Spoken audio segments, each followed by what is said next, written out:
Join us for an enlightening experience where you will gain a deeper understanding of the purpose and essence of opening your eyes. This is your chance to enhance self-awareness and personal growth with a shift in perception that provides a fresh outlook on life. Embrace the journey from consciousness to superconsciousness by Barrett Kunyan.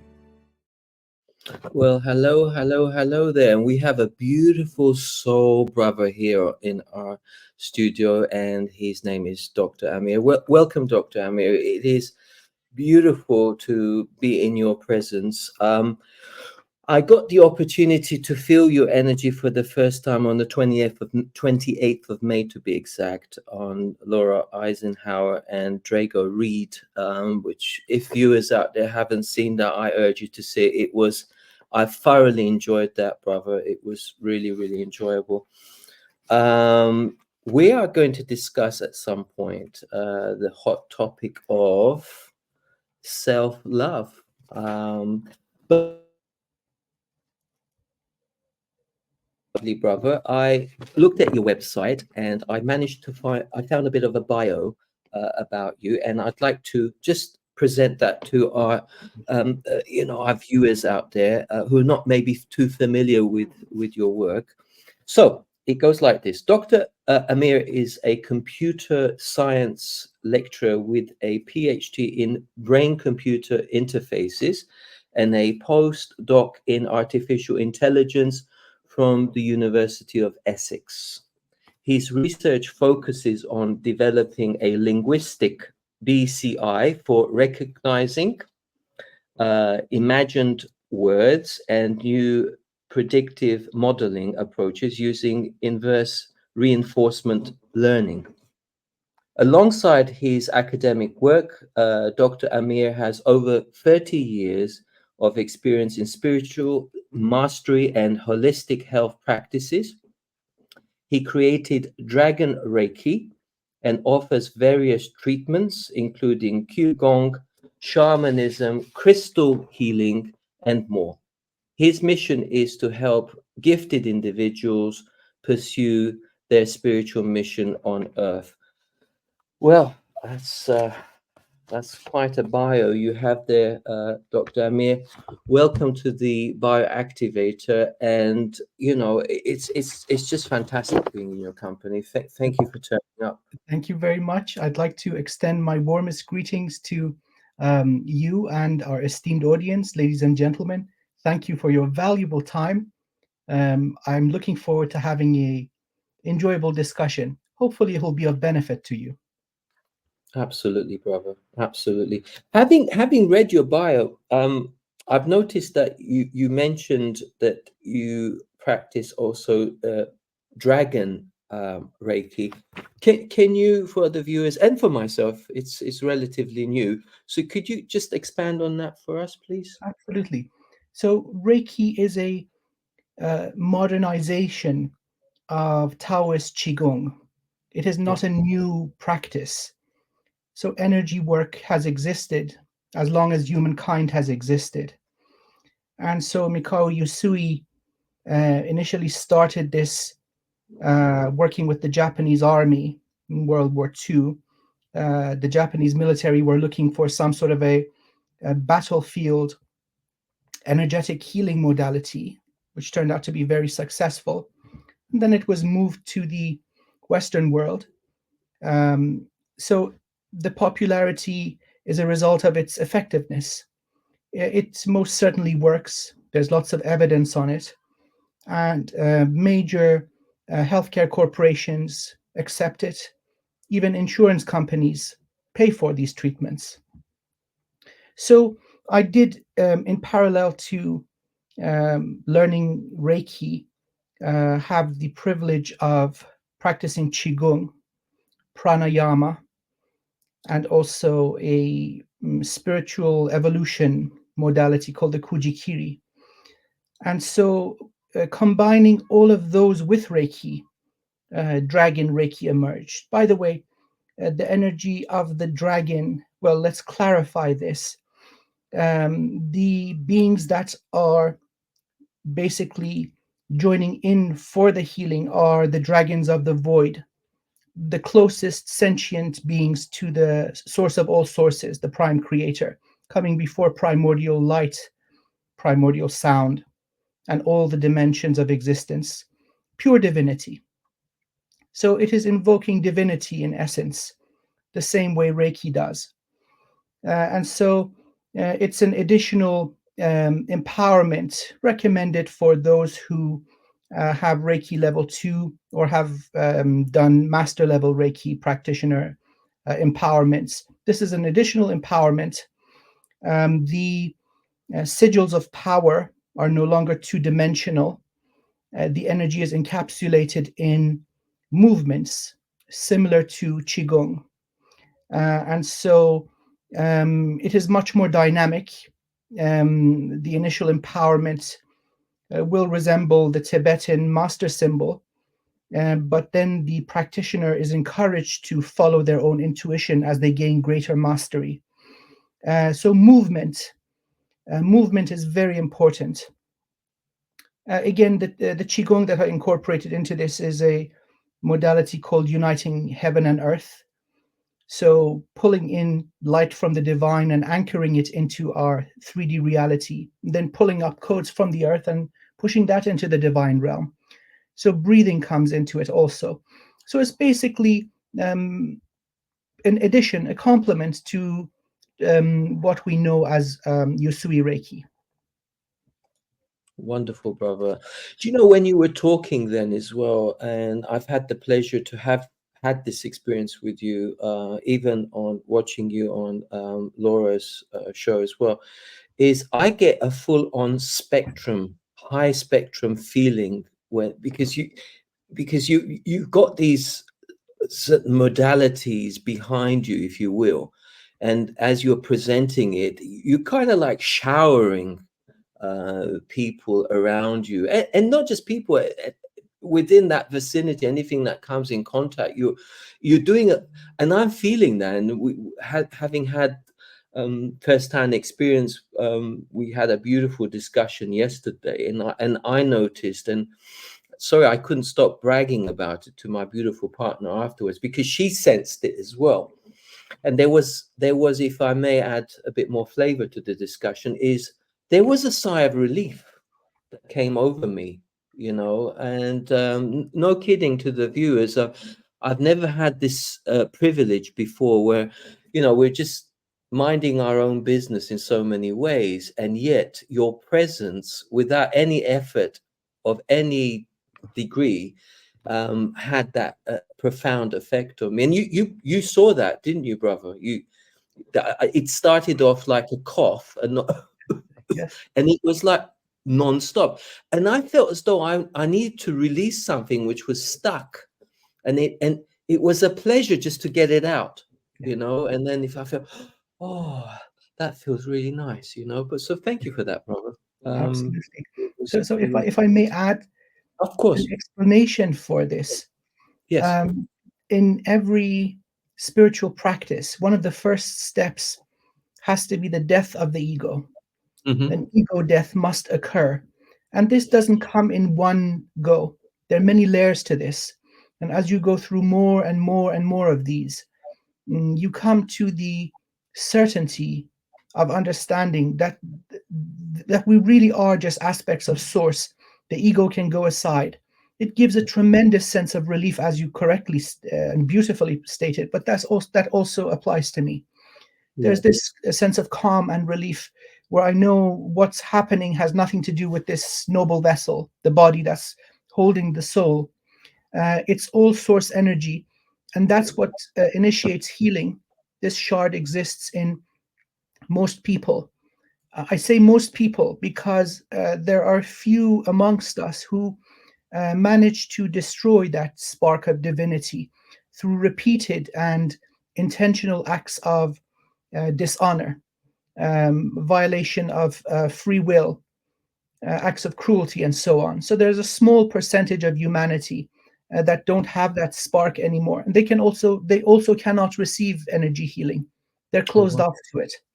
But regular people, it's just remembering who we are, Right. We are a drop from the mighty ocean of source, but Yeah. we are the mighty ocean in one drop. I love that saying. It's from Rumi. Yeah, no, it's beautifully put together, brother. So with the hot topic of this two wonderful words, which is self-love, do you feel it's important? I've got my version, of course. We're here to hear your one primarily, but do you feel that it's important reference to the fuel that we put in our bodies? Because, for example, do you think we should pay attention to what we consume? Will that affect what's going to come out? Yes. So we are living organisms, and we require the consumption of other life forms to sustain ourselves. This is just the way we are. So this fact doesn't bring us any responsibility or shame. It's good to be aware and conscious of what we consume, but that is becoming harder and harder these days. Every organism that finds its way into a supermarket has been significantly altered. The genome has been altered, whether it's a plant or an animal, that makes no difference. Again, it's important to consider that plants also have sentience. They're the oldest life form on the surface of the earth, and their intelligence is different from, let's say, mammals or warm-blooded organisms. But regardless, if anybody has had the experience of walking in a forest, you'll recognize the effect that these sentient beings have on us. Or even going further, plant medicine that is used in many shamanic traditions. This is the spirit of that organism coming in and teaching you and healing you and giving gifts to you. So the sentience and intelligence of plants cannot be denied either. So we must eat. It's good to be aware of what you eat. Try to reduce harm, but in this industrial world, it's almost impossible. It's okay to go on extreme diets every now and again for the purpose of purging and purifying the body. Extreme diets from complete water fasting or becoming completely vegan, or on the other extreme, going completely carnivore. Each of these have a purpose and they do benefit the body, although only in a short period of time. Um, the thing that we can do with our bodies and our food is to be grateful for the gift of sustenance. You see, our ancestors who were hunter gatherers, they had these elaborate rituals when they would find food, whether it was for a hunt. There was a ritual in how to end the animal's life without causing it undue suffering. And then they would all kneel down, touch the animal, and thank it for the gift, because it was very much a gift of life. If that animal wouldn't gift its flesh, the whole tribe would starve. You see, that was very real for these noble ancestors. But it's the same now. Although our industrial methods are far from perfect, that gratitude still has an amazing effect. Gratitude for life. So you thank this life form for the gift of nourishment and bless it. Bless it and also intentionally heal it from the suffering that it had to endure so that it finds its way as a meal in front of you. And also pledge to share with it your soul experience as a human. Because again, souls come into these vessels, whether it's a cow, a sheep, a chicken, or a corn plant, wheat plant. These all have their sentience, experiencing. So they're all aspects of the prime creator. So sharing our experience as a human, what it's like to be a human and consume this, because the wheel goes round and round. If we don't behave well as humans, we might reincarnate as one of these organisms just to experience this. So good manners, gratitude for the gift of life, and healing the animal. These have amazing effects, not just on the food, but also on the medication that mostly is derived from the plant kingdom.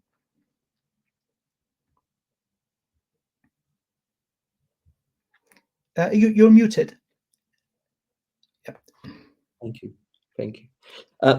Coming back to things like alcohol and sugar, I mean, obviously, it would be what if people consumed a very small trace or volume? Do you think that's pretty acceptable, like a glass of red wine now and again?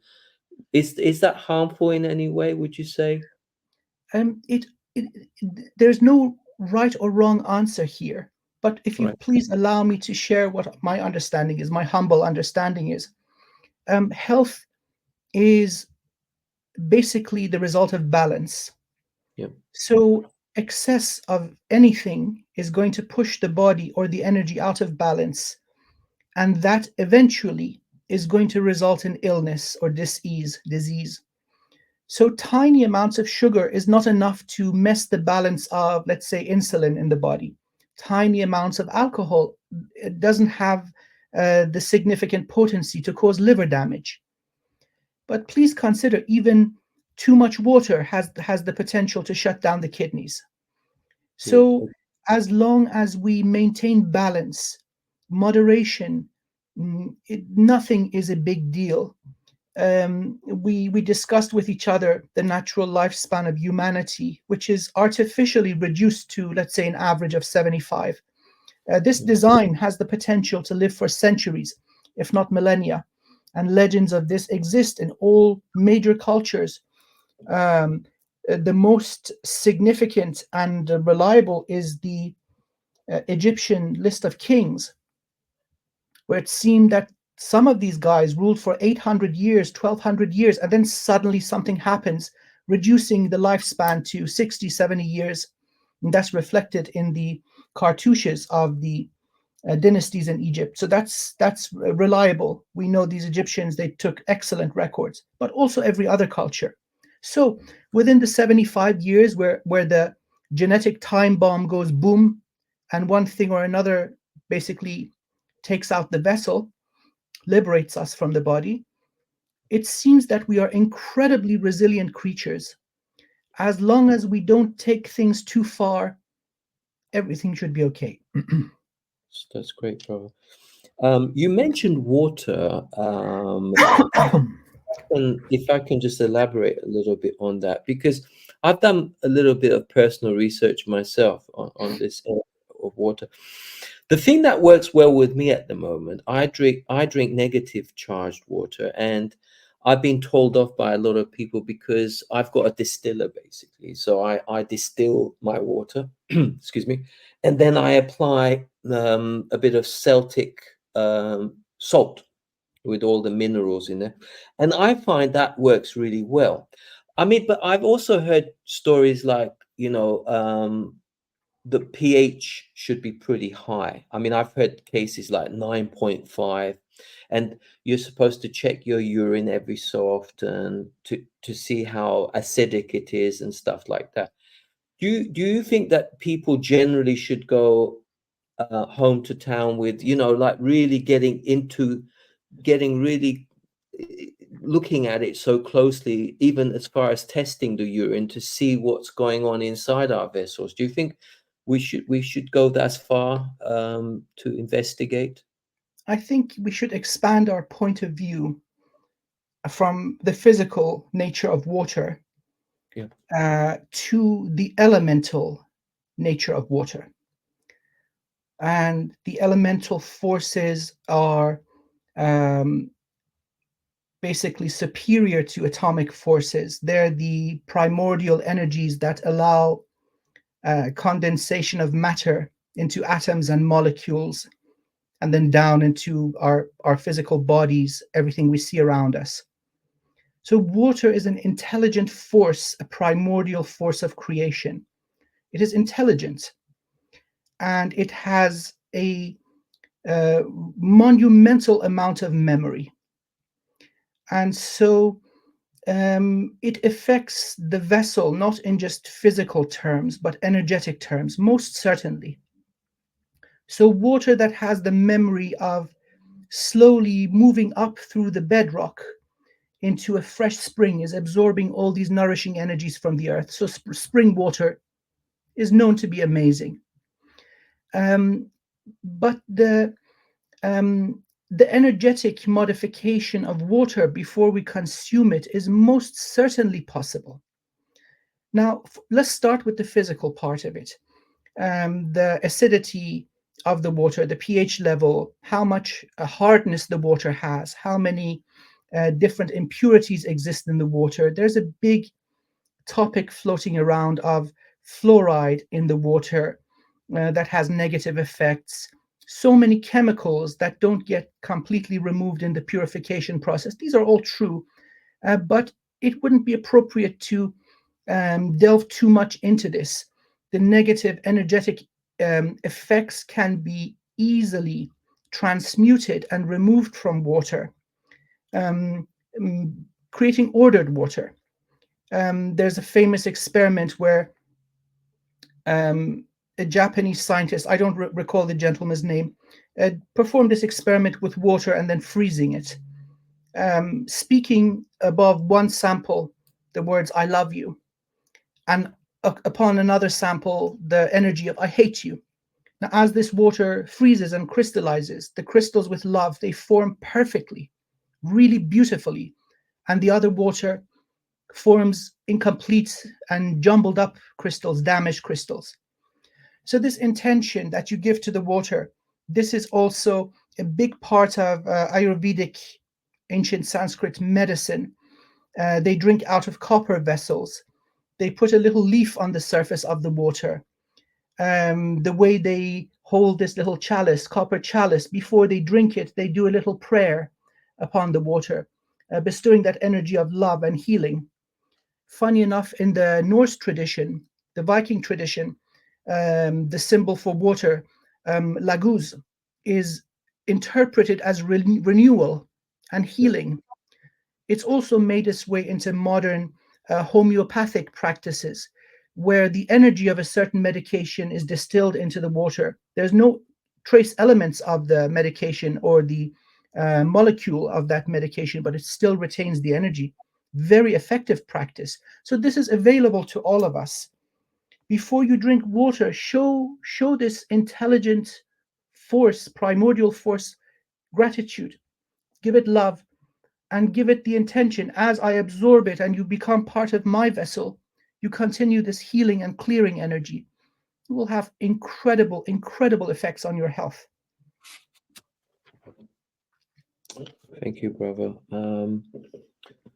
What are some of the effective, here's a question I wrote down earlier. I mean, what are some effective practices one can incorporate to cultivate self-love, especially during moments of solitude? So, I mean, you mentioned things like breathing, for example. I mean, you can elaborate on that, or I'll leave it to your beautiful Thank you, hands. sir. Thank you. Okay, self-love. Let's break it down. What is self? This matter of our identity is a tricky one, and it's been used very effectively to sabotage humanity. Once we understand who we really are, the first part of that question is answered.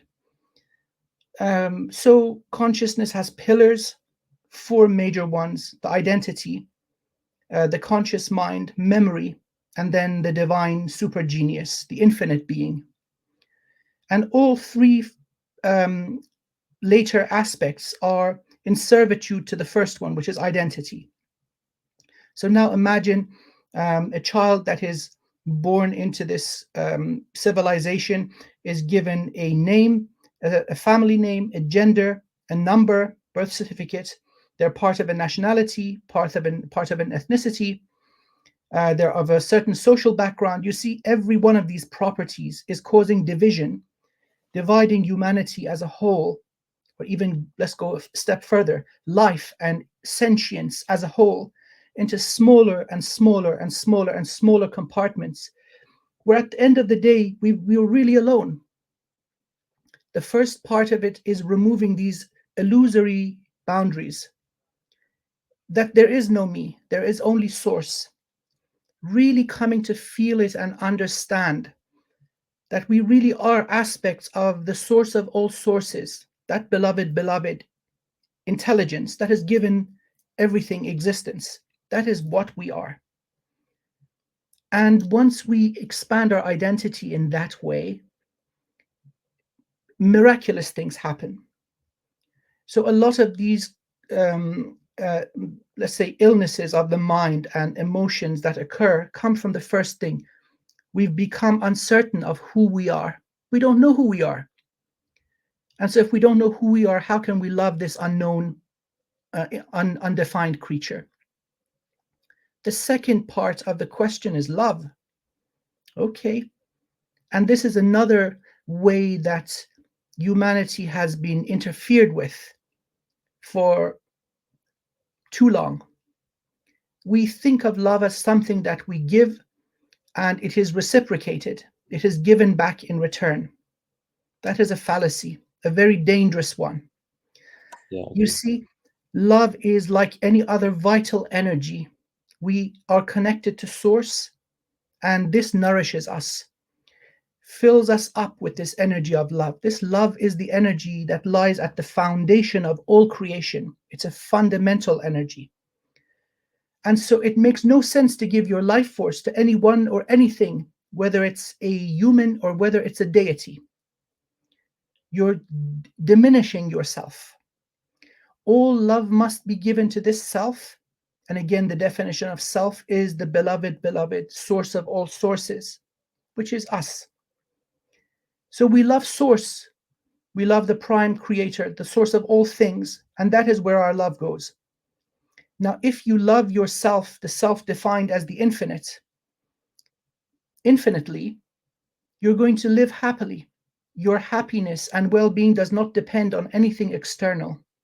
Whether you're in a 2x3 jail cell, cut off from everyone and everything, or whether you're among billions of people, your happiness is not something you extract from the outer world.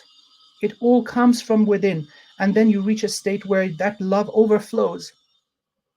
You can then wash the cosmos with it, but never going below 100% capacity. That results in taking better care of the vessel, the body, your hygiene, the way you dress, the way you treat yourself, the way you sleep, the way you eat, because you love this being that is source. Some illusions exist that allow this experience to occur because source is experiencing itself through these divisions. Another thing that is very dangerous, I'd like to now add this, we're going kind of left now, but it's the matter of twin flames, self-love and twin flames. Now, I'm going to be a little controversial here. Twin flames is one of the most toxic and dangerous distortions that has entered the spiritual community. The premise is that you have to find another divine being and complete a task together.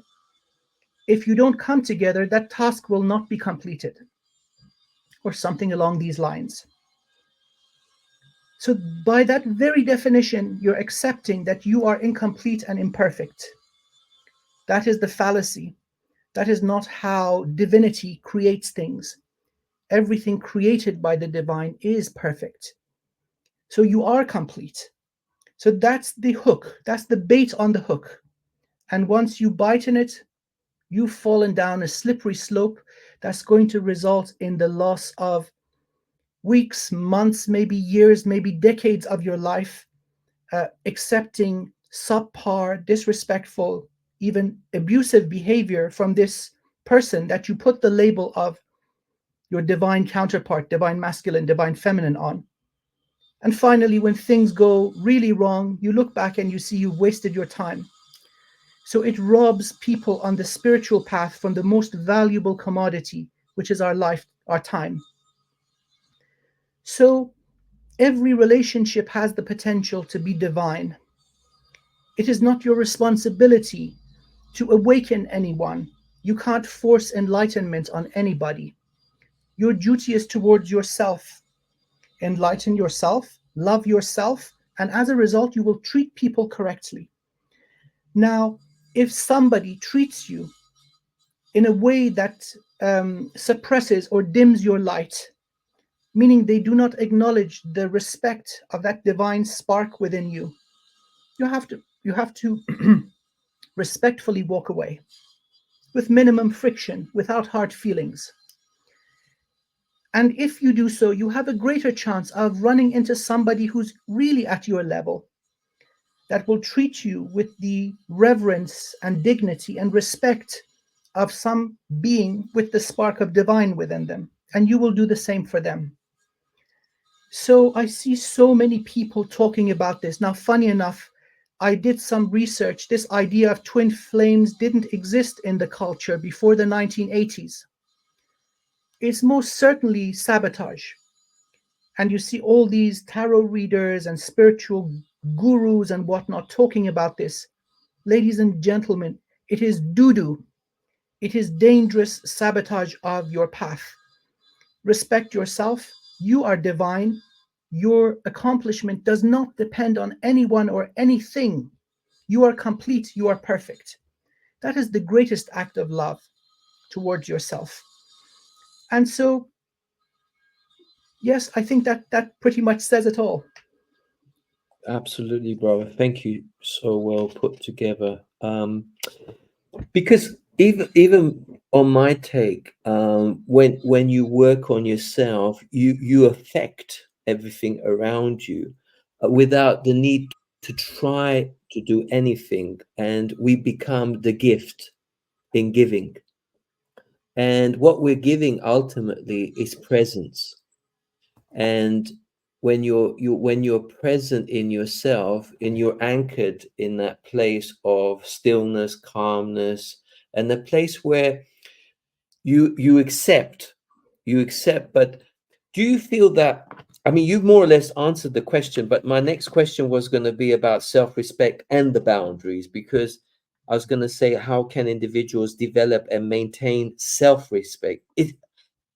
And what role do personal boundaries play in the process? Do you feel that it needs maintenance? Do you feel it needs like to be it needs dosage? Do you feel that the energy goes up, the energy goes down? So help me out here a little bit. Yeah, yeah. Understood. So it is all a matter of awareness. So awareness of who we are. Right. Let's put that to rest definitively. We Yeah. are an aspect of the beloved source of all sources. Yeah. No matter how twisted or distorted we see ourselves and our lives, that is the truth. With the exception of those who intentionally kill it. Right. Okay, people who cause repeated harm to others, they're killing that spark of the divine. Let's not bring those into this general discussion. They're different. So we know who we are, what's animating this collection of mass. So, how would you revere the divine? You do that for yourself in how you treat your body and maintain yourself. Then comes people around us that do not see this fundamental truth, that they are dealing with an aspect of this divinity. And so they may be disrespectful. They may cause us pain. They may impede our growth. They may cause a lot of damage. And so now this responsibility is on each of us. Once we recognize this, the healthy way is to mention, okay, you certain being who is also an aspect of divine are not behaving correctly towards me. It is my absolute right to be treated with respect, with dignity, with kindness, and I do not owe pain or suffering to anybody. And you see that distortion in the idea of love, that we will take this punishment and abuse because we love somebody. See, they're all intertwined. Love is only self-love. Anything else is a distortion. Once you love yourself, you will treat others correctly also. Now, there are people that are logical. Their heart is alive. Their emotions are alive.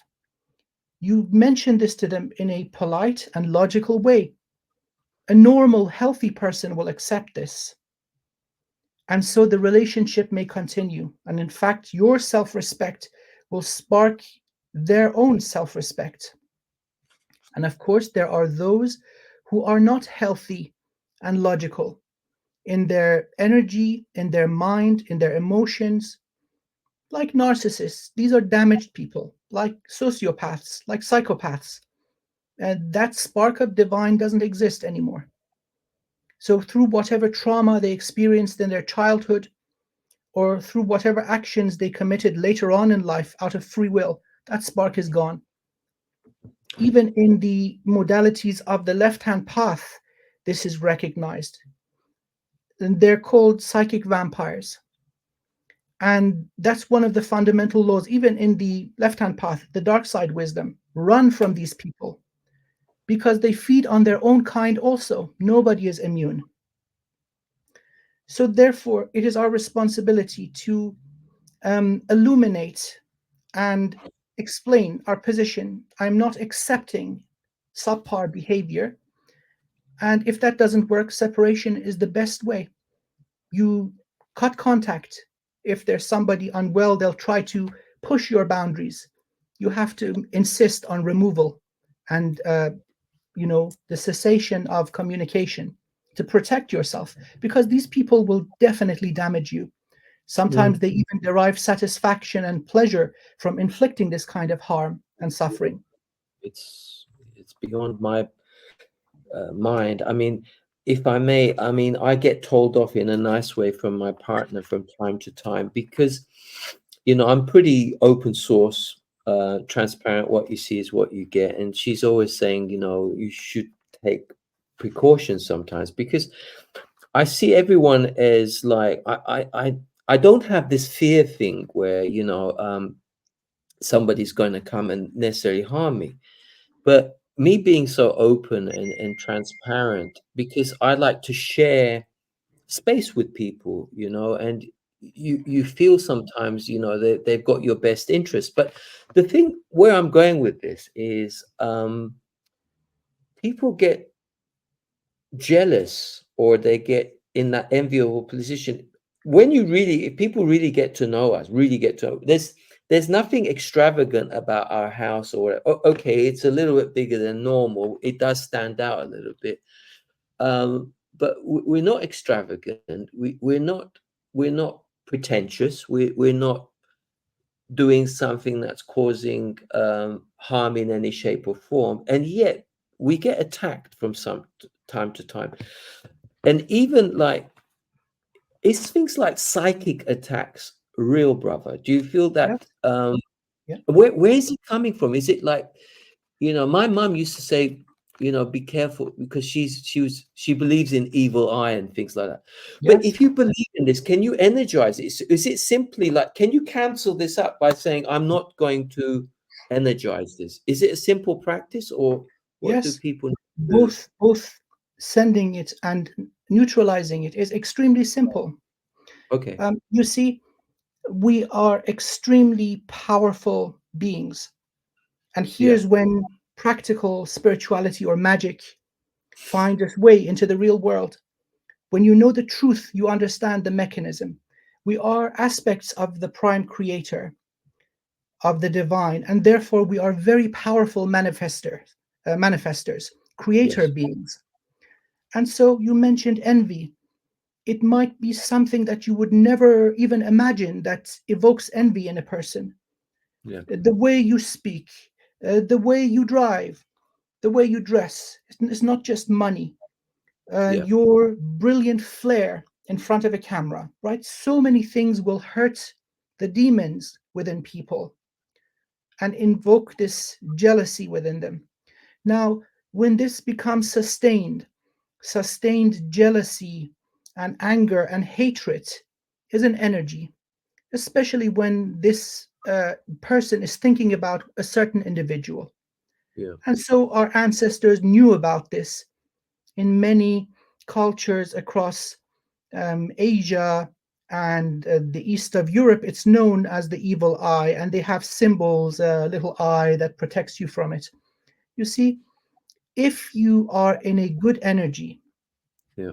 you are in gratitude, you are in happiness, you are at a higher vibration. These Yeah. low energies of hatred and anger do not reach you. Sure. It's only when you're in a weakened state when you come into the range where these kind of negative energies can affect you. And there's also a simple practice. Well, you're just as powerful as they are, if not even more, because of your elevated energy. You may transmute it. If you're feeling any negative effects, you say, okay, I'm transmuting it and I'm going to push it into the earth to feed our beautiful planet. Right. If it still continues, you just say, well, no, thank you. I return it to its sender. And just as easy as that, you're immune. Thank you for that explanation. I really appreciate it. Talk to me if we, reference to implants and stuff like that. Because you're saying can we send implants back? Because with the technology that's around us now, with these nanotechnology behind it, because the eyes cannot see it, it's almost like it's in the air. We're breathing it in to our system, in our vessels. If what we're saying is true, in as far as like saying, if what we are raised awareness, vibration is really high, talk to me about what happens to implants that are coming towards us. Will it stick on us? Will we still be breathing, or can we just breathe it out? So, physical implants are not yet perfected. So, Okay. even if they are viable for a short period of time, they don't have the longevity to affect the physical vessel for very long. Most of these will run out of juice pretty quickly. I'm talking about if they're on the nanoscale or micro scale, micrometer. They'll run out of juice in a few hours, if not a few minutes, and then become inert. Larger implants will require surgery. And so these are also not viable for more than a few months. So the physical level implants are very expensive and difficult to implement. Yeah. Most of what humanity is inflicted by are not physical implants. These are purely energetic. Yeah. And so they are non-physical in the fourth, fifth, and dimensions above that. Removal of these is relatively simple. I'd like to refer our esteemed audience to shamanic practices. Mm-hmm. Our ancestors have been aware of such things for hundreds of thousands of years. Humanity is very old, by the way. Our history isn't limited to the past, say, 200, 300,000 years. We're a very old species. And so through shamanic practices, they easily remove these. There are different categories of implants. The first and the most common category would be the dumb implants. They're there just to basically take some measurements or introduce some noise into the system. These can be very easily burned out using shamanic practices, or even better, using breathing exercises, pranayama, where you build up your life force, keep the internal circuit closed, build up energy, and suddenly go supernova, release of energy. And so this quite conclusively deals with that category. Second category would be sentient intelligence, AI, basically, non-physical AI. These mostly interfere with the higher chakras, the higher energy centers, the crown, soul star, the jade gate, the third eye. Now, removal of these requires identifying their presence. They usually plague humankind with incessant, repetitive thoughts, thoughts of self-harm, self-loathing, and so on. So, ladies and gentlemen, just because a thought occurs in your head doesn't mean it's your own. Right. This is very important to understand. So identifying these, because once you identify them, removal will be very, very simple. You have to know your baseline. So a good thing would be to go into nature, allow your body and your energy to normalize, go into a meditative pose, relax in a situation where nobody's going to bug you, you don't have your phone or your devices with you, and observe yourself. What is your energy like? What are your emotions like? Once you have the baseline, and then suddenly something comes in and gives you negative thoughts about yourself or about someone, then you can identify that this cognitive pattern is an intrusion. So this is the second category of AI. These can be very effectively also removed through shamanic practices. So shamanism, in my humble opinion, is the most sophisticated holistic healing modality. And it's been around longer than all the others too. Every little tribe had a shaman. The third category, which are far more complex and more difficult to deal with, are sentient artificial life forms. They don't occur anywhere naturally.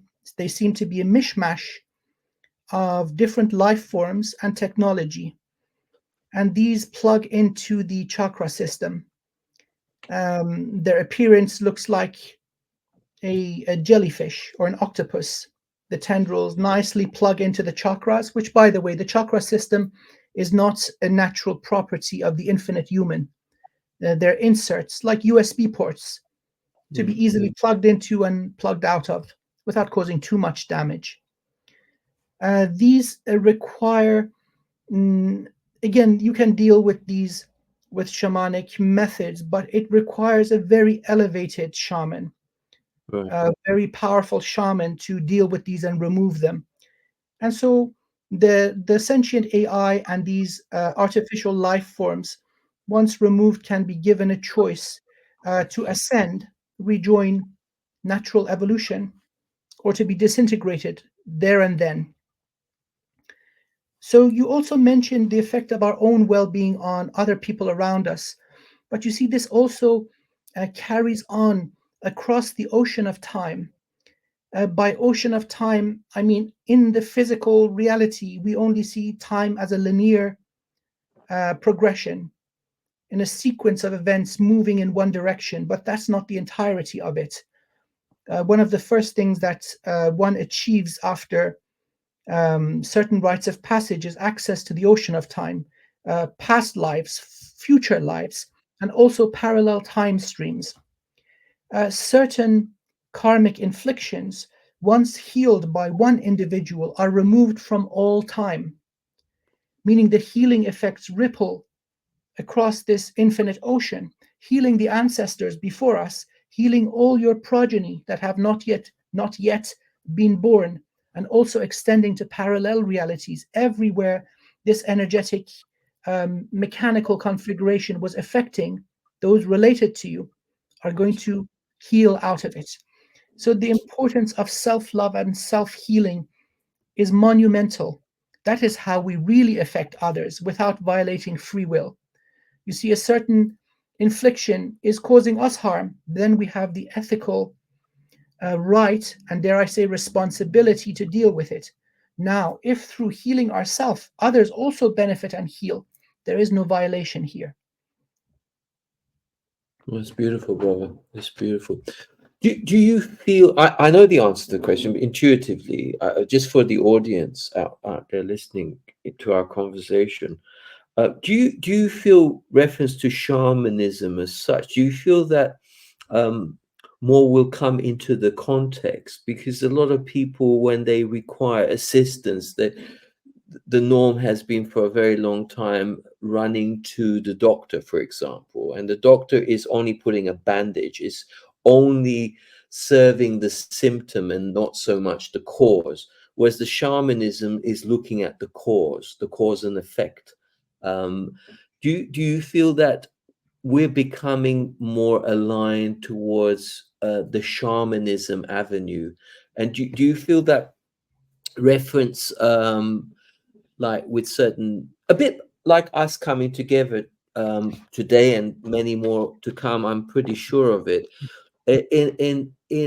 There's a grand purpose of our coming together. I mean, in terms of, do you feel that it's important to put some kind of like online classes, workshops that people can come and get fueled, not just fueled, but to pick up certain tools to become independent, not dependent? Because you go to a doctor, please, yeah. I mean, Beautiful. I love what you just said. Independence.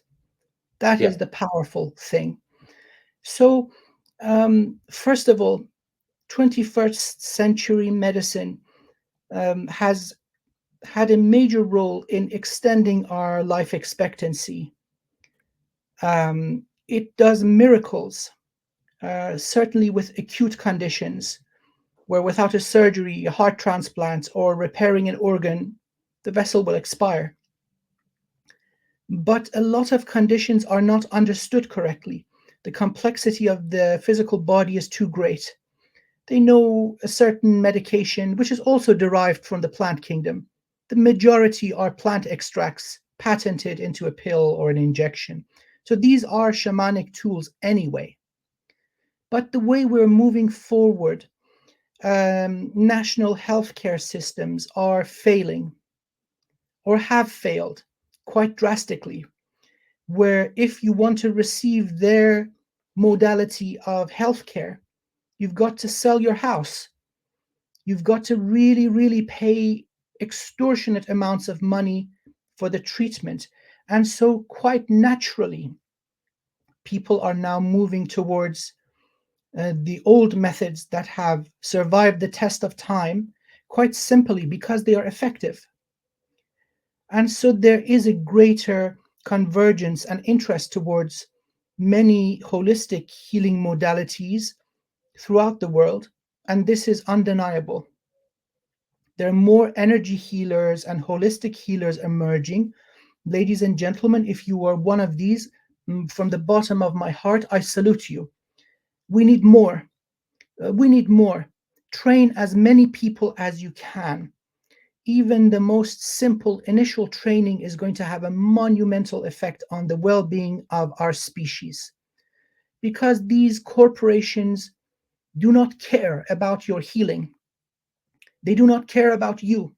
All they care about is the bottom line. How much money will they make? To hell with humanity. Unfortunately, this is the truth, and you know this to be true. The corporate structure of our world is the cause of all the pain and suffering. We can't rely on these guys. They are instruments of darkness. So, towards independence, as much as you can give to another person who is willing and open, that is a blessing. The methodologies to step into this path are incredibly straightforward.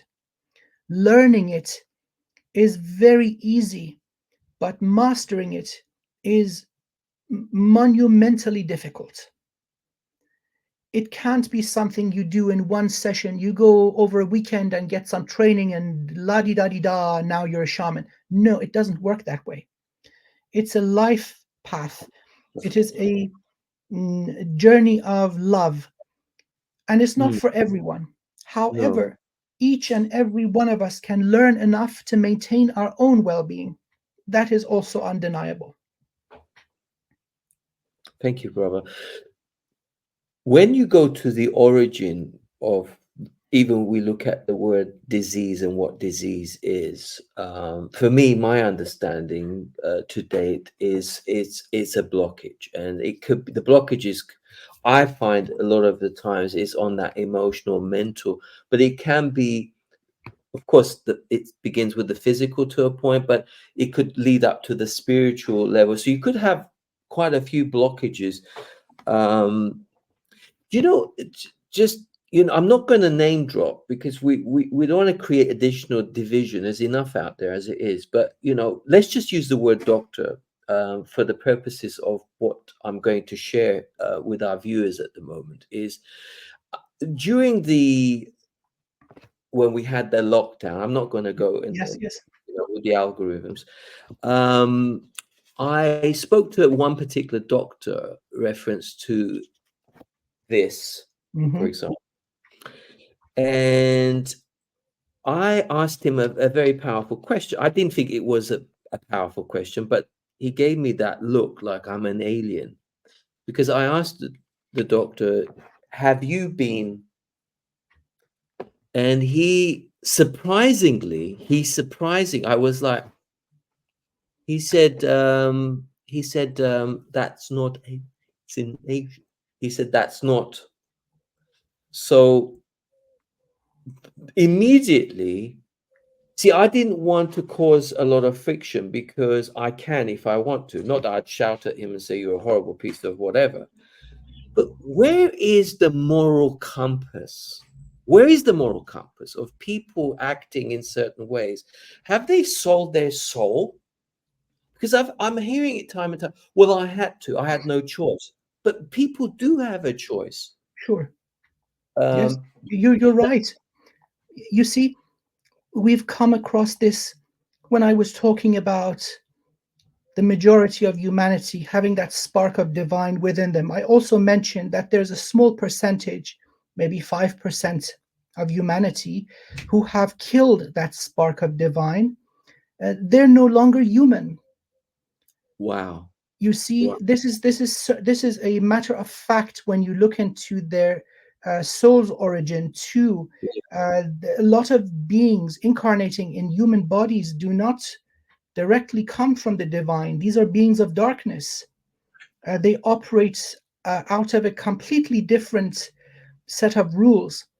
A lot of people that become extremely powerful, they don't really care about other people's suffering. They don't have any emotions left. You see, it just becomes mechanical. They're not human anymore. Um, Sorry to interrupt you there, if I may quickly. Do they have any issues themselves? Do they have any connection to pain, for example? Do they suffer in any way? These beings that you're calling, they're soulless, Non-human, yes, non. So they can't feel pain. not in others. There's no empathy. The only thing they care for is themselves, Yeah. and the only thing that matters to them is themselves. How do I feel? How do I get along? Now, if they have to eradicate an entire village in Africa because they're living upon an oil field, well, we see that happening. Or if they have to wipe out an entire population because they want access to the natural resources, we see that happening. So Yeah. these beings are not human anymore. And so these are part of the problem, you see, and they have taken over most of the world. Is there a solution to this? Is there anything? How can we interact in a most profound way? First of all, not to get affected by them, and not to charge them, or to comply, shall we say?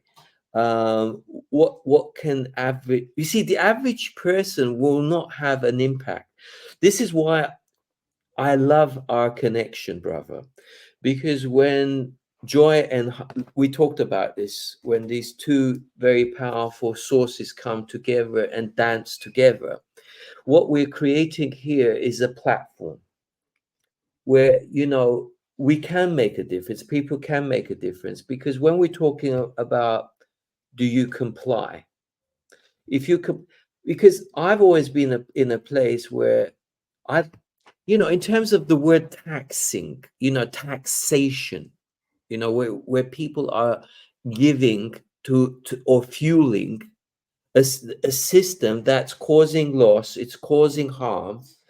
At what stage does humanity say, well, hold on a minute, I'd like to take greater ownership and responsibility and get this power back to a place where we are not going to cause harm, and we're not going to impose on the freedom of people and cause loss? Do you feel we're getting closer, brother? Yes, without a How doubt. Well, how you close see, are we? Yeah.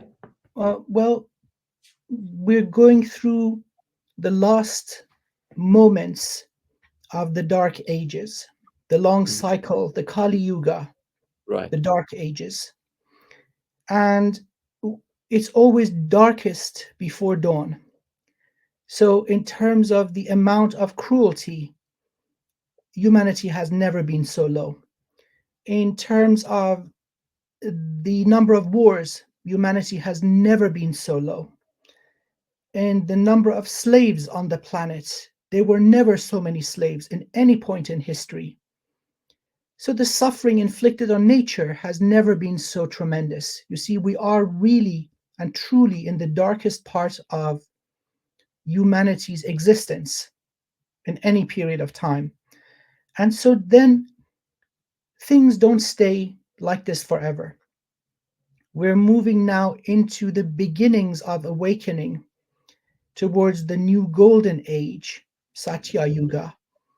And this is a slow process, may take, say, my understanding is 300 years, 330 years.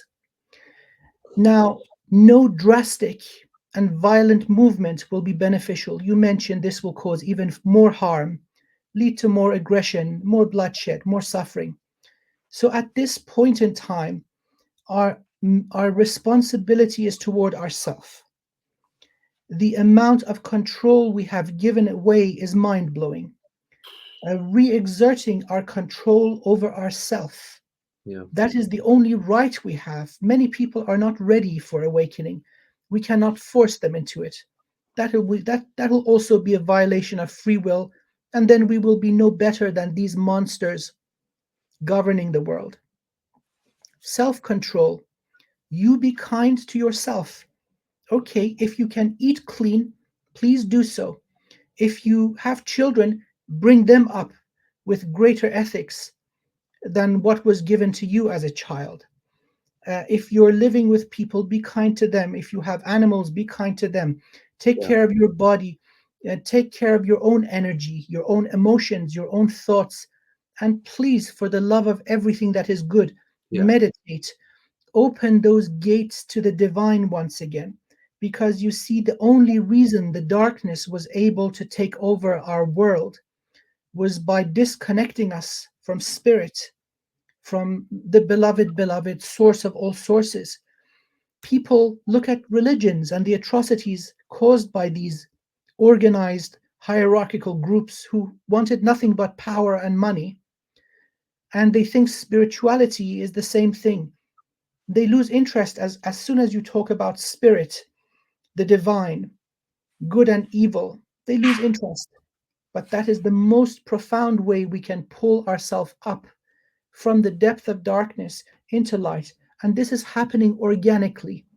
In fact, let me go a step further. There is no stopping it. It is impossible to stop because it is the right time. You see, humanity goes through peaks and goes through valleys. We've had many iterations of great civilizations that have come and gone. Lemuria, Atlantis, Old Egypt, and now our current day. Do, We're, do you? Sorry. Yeah. Forgive me for, but sorry. Please continue. Yeah. I think we're now ready. The number of people who are interested in awakening is still a small, almost negligible percentage of the total human population. However, it is growing with Yeah. a monumental force behind it. Yeah. Even in the young people, you see, there's also healing that occurs on the energy of our earth, our planet. As more people awaken, they have effects on the land they live on, clearing and releasing trauma and negative energetic workings from the land, resulting in more enlightened souls being able to come into future vessels, future humans, brilliant new children being born on earth, the indigo. Yeah. And so this is our task. Keep your own head above the water, for goodness sake. If you drown, you haven't served anything. Enlighten yourself, self-love, self-care, self-respect, and then you will treat yourself and everyone else correctly.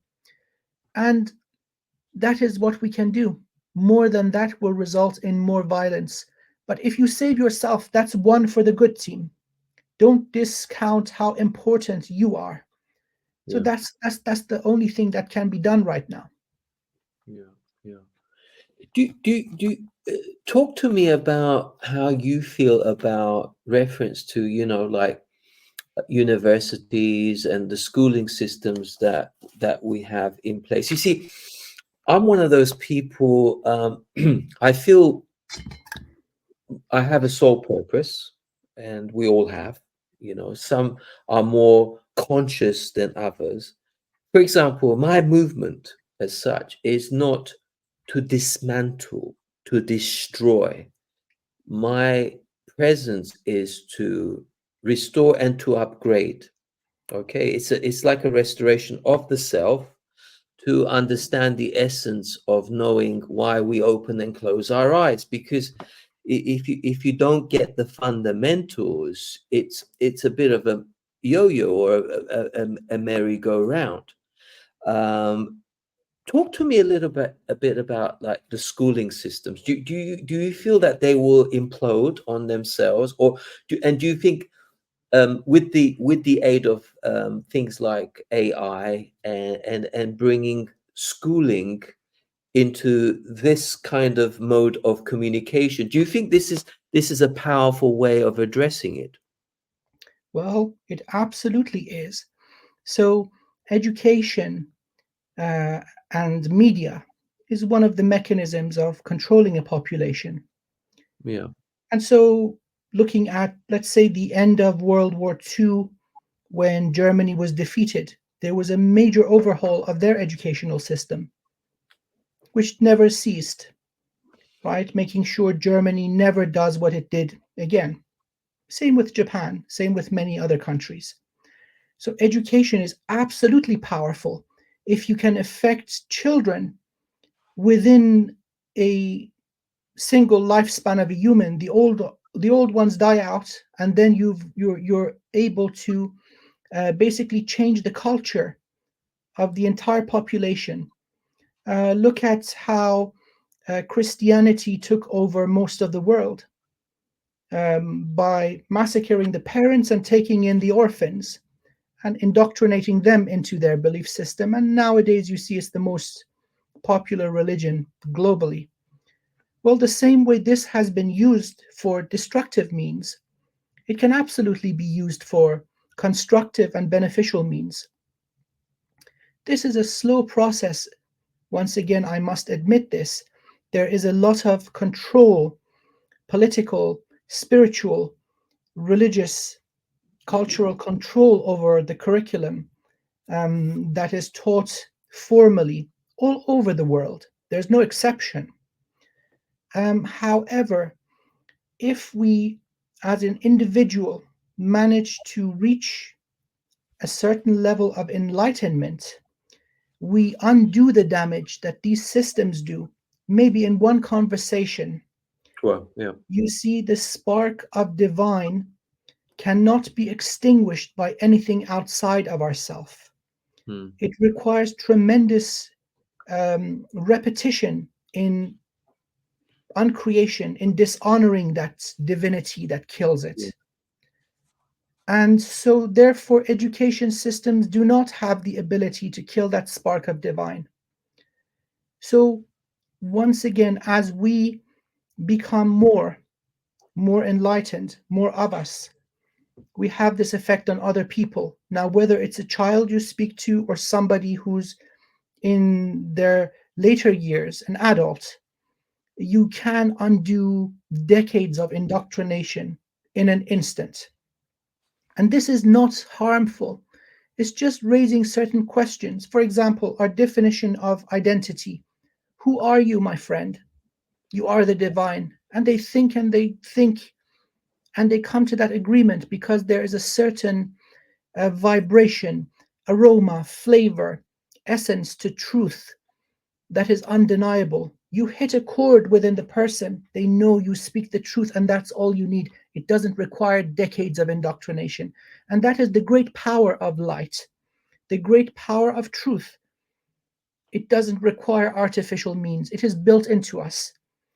And so keeping that flame alive, even if there's only one enlightened human alive on earth, light will win. It is like a fire that will catch.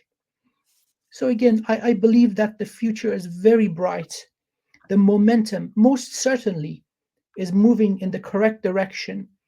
And our destiny is entering a new golden age where once again we merge our technology with greater understanding of spirituality, like many older civilizations did.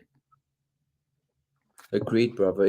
Because everything has that double-edged sword attached to it. Because you said as well, and Laura's sure as well, it's the AI is not the problem. It's humanity's attitude and responsibility in how we've got to be good stewards. We've got to be taking big responsibilities in these sort of technologies, you know.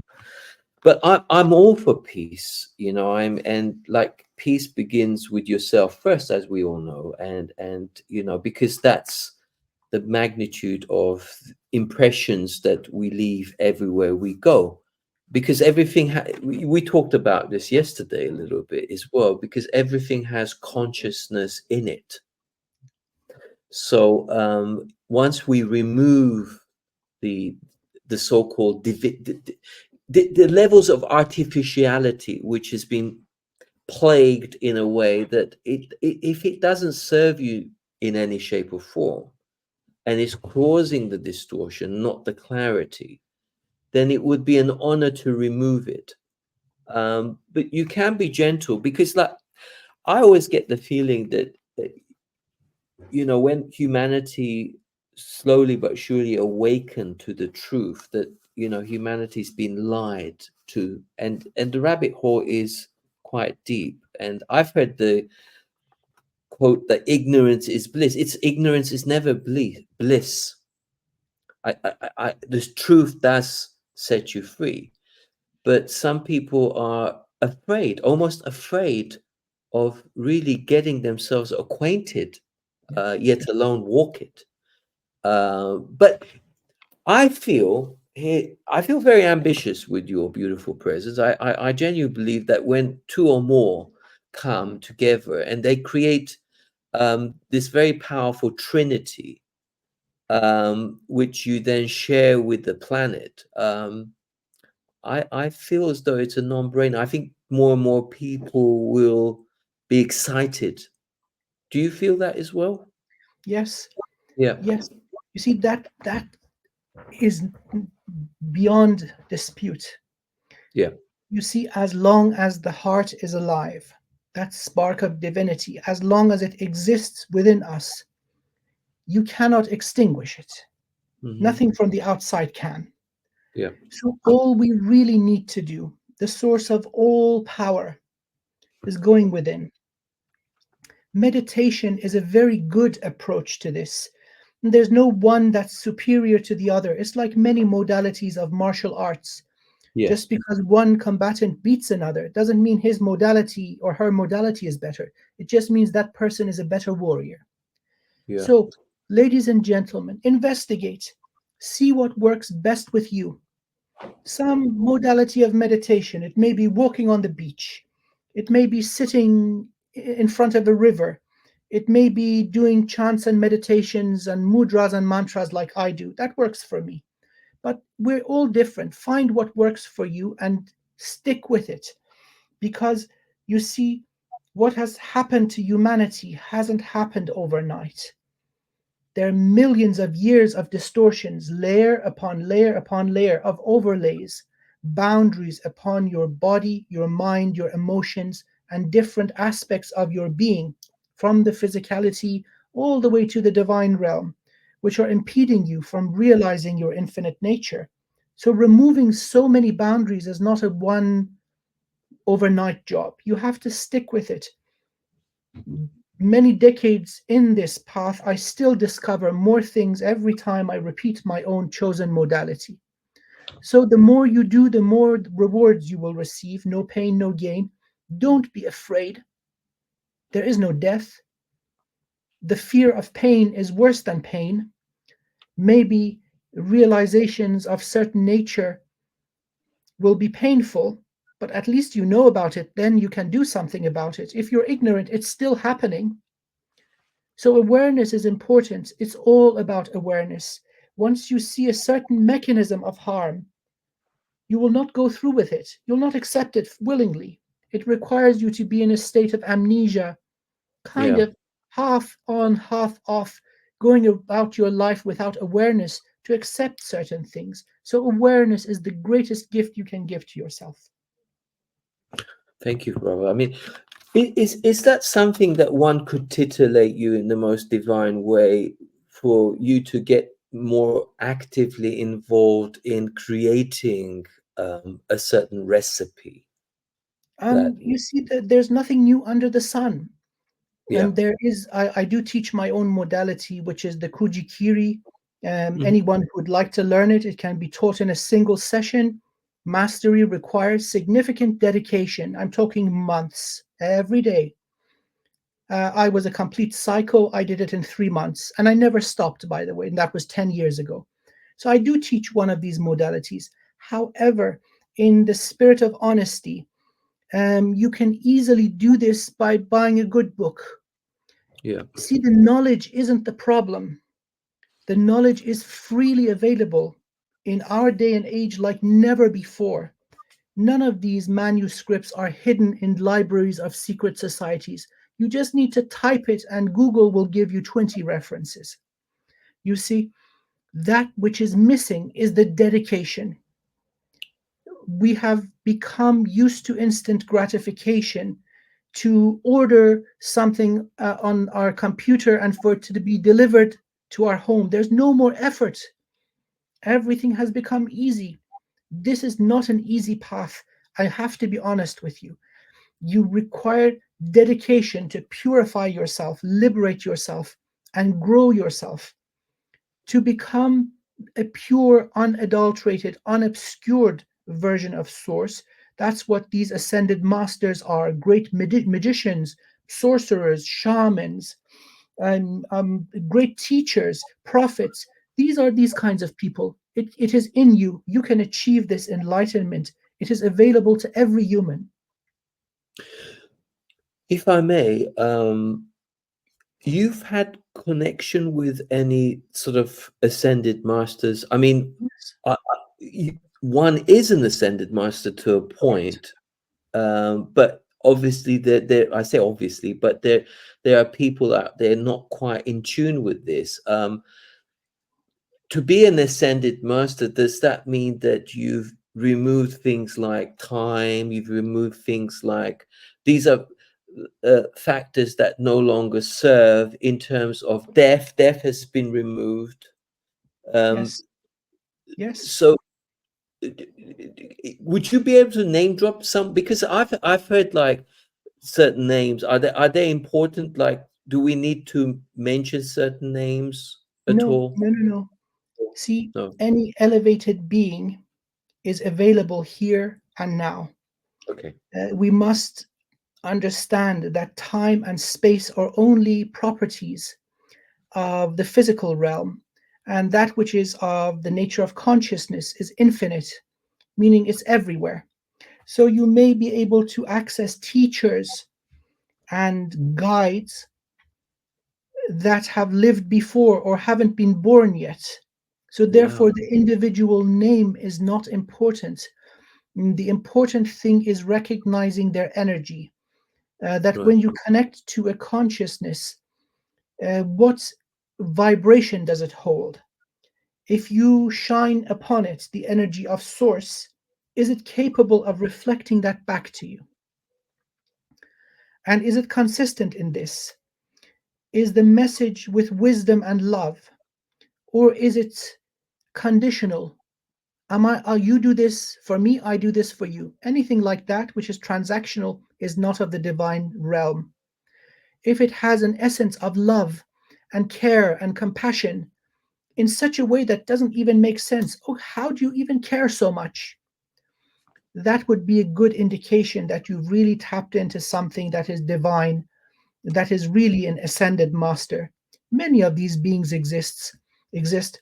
All the great teachers of our history can be contacted through our consciousness. Many people love contacting ascended master Yeshua, aka Jesus.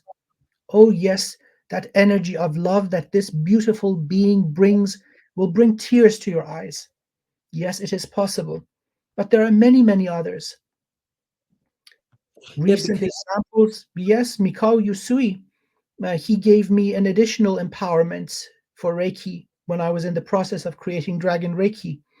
Dolores Cannon, when I called upon her consciousness, she came in with a delightful, soft sense of humor, telling me, I had a cat at the time, if you love like you love that cat, you're going to be okay, which made me smile when I was going through a really painful, dark time.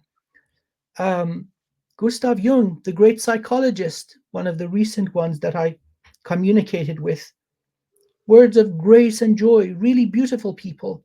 And you can also contact the consciousness of not so good people, depending on what your motivations are. yeah, There's nothing superior to contacting the highest aspect of self. Now, that is something you can trust all day, every day. Knowing your highest self and breaking barriers to that infinite soul that is you, because you can trust yourself. That is what I would recommend, because otherwise it's possible to go wrong. And I don't want the karmic responsibility of misguiding people. I would recommend you channel your higher self, or even greater, channel the divine, the beloved, beloved source of all sources. Call to the divine. This is called prayer. Very powerful. thank you, brother. I mean, Dr. Amir, it's been an absolute pleasure Pleasure is mine. sharing space with you, and look forward to spending more time with you in the foreseeable future. Absolutely. I would love to. In closing, do you want to add anything else to our beautiful viewers out there who are homing into our energy? Is there Yeah. anything that you want to leave? I'll leave you to Okay. add. Thank you so much. So I would like to express my gratitude for holding space and making this conversation possible. I'm infinitely grateful. And to our esteemed audience, ladies and gentlemen, please come to the knowingness of this undeniable reality that you are the beloved, beloved source of all sources, a shard of that infinity in these bodies.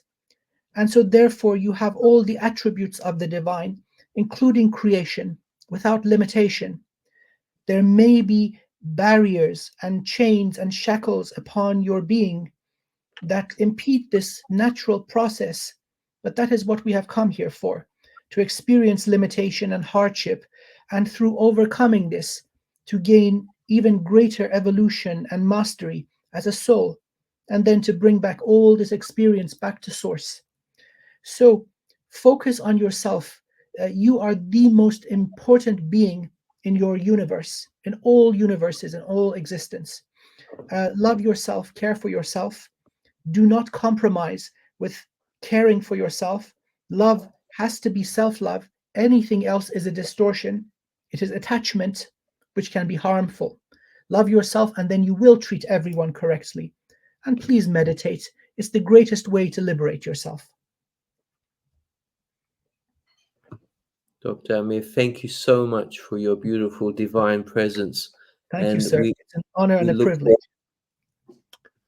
see you again very, very soon. I hope so. Yes, indeed. Bioactivator would like to thank you for your kind support and donations. Through Barrett Tunian's guardianship of this platform, his activation of truth harmonizes, neutralizes, and unblocks the meridians that connect, balance, and purify all that comes in contact.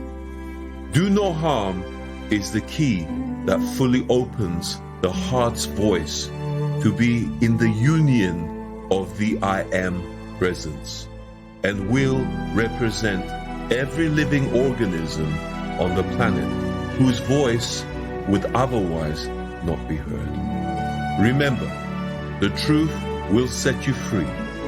Do no harm, cause no loss, and do not impose upon the freedom of others. Love, light, and